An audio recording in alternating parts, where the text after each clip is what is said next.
Tirant leçon des pénuries de carburant de décembre 2022, la Sonabi affirme avoir pris toutes les dispositions pour répondre à la demande de la clientèle.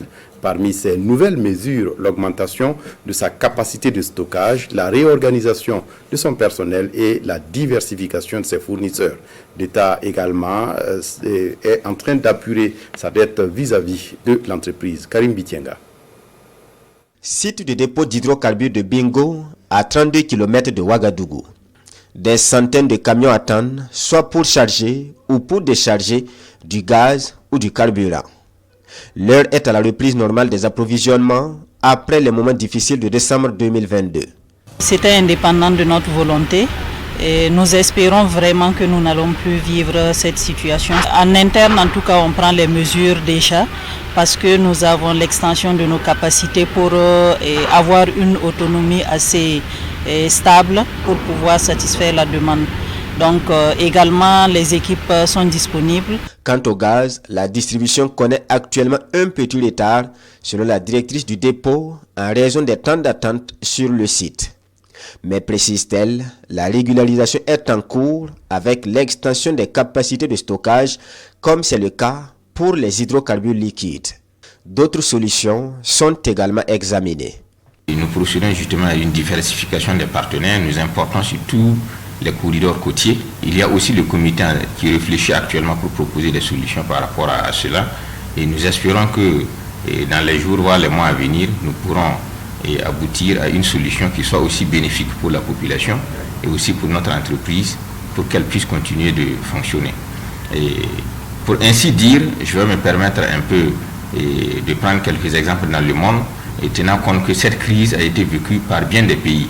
Et certains pays ont décidé de la vérité des prix. C'est dire que quand le prix du Brent baisse, on applique la baisse. Quand le prix du Brent augmente, on applique une hausse. Pour le moment, la Sonabi sert les hydrocarbures au prix subventionné.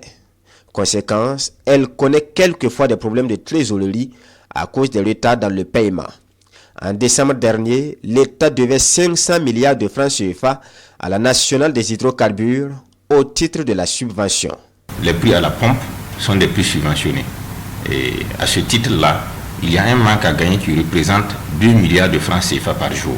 Et ce déficit est comblé par la Sonabi en attendant d'être remboursé par l'État. Aujourd'hui, si nous devions le distribuer au coût réel, l'essence se chiffrerait autour, en tout cas plus de 800 francs CFA. Et pour le gasoil à plus de 1000 francs CFA. Et donc vous constaterez que beaucoup de pays appliquent la vérité des prix. Nous vendons ici l'essence à 750 francs CFA et contre un peu plus de 800 au Mali. La Côte d'Ivoire qui vient récemment de réajuster son essence à 815 francs.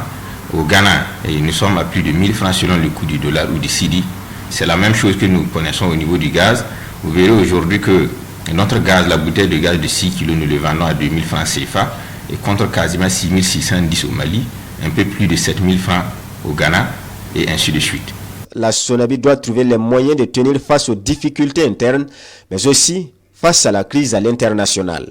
Le comité interministériel de fixation des prix des hydrocarbures mène donc la réflexion. En attendant ces conclusions, la société continue de servir le carburant au prix subventionné, contrairement aux autres pays de la sous-région où la vérité des prix est appliquée.